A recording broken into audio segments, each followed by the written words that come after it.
Hello students, welcome to my YouTube channel Study with Preeti Sharma. Today we are going to discuss about the chapter of classification of data. This is the part of organization of data.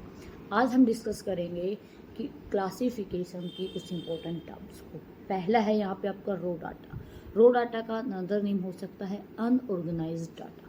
वो data जो organise करने से पहले situation में होता है, जिसको किसी ग्रुप्स के अंदर डिवाइड नहीं किया गया है, क्लास के अंदर डिवाइड नहीं किया गया है, वो आपका रो डाटा होता है. सेकंड आता है वेरिएबल. वेरिएबल एक ऐसा फिनोमिना है जो मेजर किया जा सकता है और जो ओवर द टाइम चेंज होता रहता है, उसको हम क्या कहते हैं, वेरिएबल कहते हैं. अब यहाँ पे आपका सीरीज़ के अंदर डाटा को अरेंज किया जाता है. तो यहाँ पे हम जानेंगे डिफरेंट काइंड्स ऑफ सीरीज़ के बारे में. मेनली आपकी सीरीज़ दो टाइप की दी गई है. पहली है आपकी इंडिविजुअल सीरीज़ और दूसरी है जी आपकी फ्रीक्वेंसी सीरीज़. इंडिविजुअल सीरीज़ का मतलब होता है जहाँ पे आपका डाटा सिंगल फॉर्म में लिखा होता है. जैसे आपने एक क्लास के स्टूडेंट्स के मार्क्स रोल नंबर के अकॉर्डिंग अरेंज कर दिए, वो आपका कौन सी सीरीज़ है, इंडिविजुअल सीरीज़ है.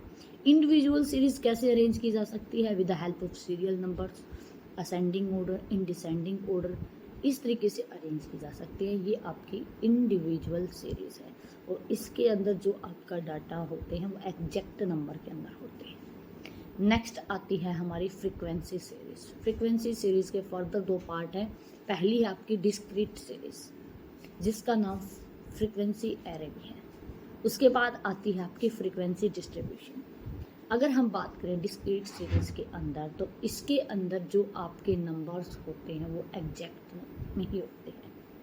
कैसे, जैसे हमने यहाँ पे कोई भी नंबर ले लिए, 11 2 से 3 बार रिपीट है, 12 रिपीट है, 13 है, 14 है, तो हम यहाँ पे क्लास के 3 कॉलम्स बनाएंगे. पहले कॉलम में लिखेंगे हम 10, हमने लिया था 10, और 10 जितनी बार रिपीट है उसको फ्रीक्वेंसी के अंदर लिख देंगे और फिर उसके टेली बार बना देंगे, जिसको हम फ्रीक्वेंसी एरे बोल रहे हैं, राइट. फिर देखेंगे 11 लिखा पहले कॉलम पे, 11 जितनी बार रिपीट है उसके बाद उसके हमने फ्रीक्वेंसी एरे बना दिए. फिर हम 12 देख रहे हैं, 12 लिख रहे हैं, फिर 12 की फ्रीक्वेंसी लिख रहे हैं, फिर हम उसकी टेली बार बना रहे हैं. ये हमारी डिस्क्रीट सीरीज हो जाएगी, जिसका दूसरा नाम मैंने आपको फ्रीक्वेंसी एरे बताया, राइट.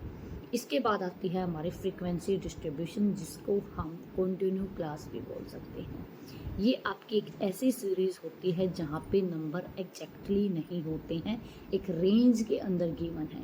जैसे 10 to 20 क्लास की फ्रीक्वेंसी 3 है, यहाँ पे एग्जैक्ट नंबर नहीं बताई, क्लास बताई है. तो ये आपकी एक ऐसी सीरीज़ है जहाँ पे एग्जैक्ट नंबर नहीं दिए होते हैं. 10 से 20, 20 से 30, 30 से 40, ये आपकी फ्रीक्वेंसी डिस्ट्रीब्यूशन होता है, जिसके अंदर आपको different kinds of class intervals दिए होते हैं. आई होप आपको समझ आ गया होगा. नेक्स्ट वीडियो में फ्रीक्वेंसी डिस्ट्रीब्यूशंस के हम सब पार्ट्स के बारे में बात करेंगे, जिसमें आपका पहला आता है exclusive series, inclusive series, mid value series, cumulative frequency series, और लास्ट है आपकी ओपन एंड सीरीज़. इन पांचों सीरीज़ को हम नेक्स्ट क्लास के अंदर डिस्कस करेंगे. ये मैं आपको बोर्ड पे समझा दूँगी एग्जाम्पल के साथ. Thank you.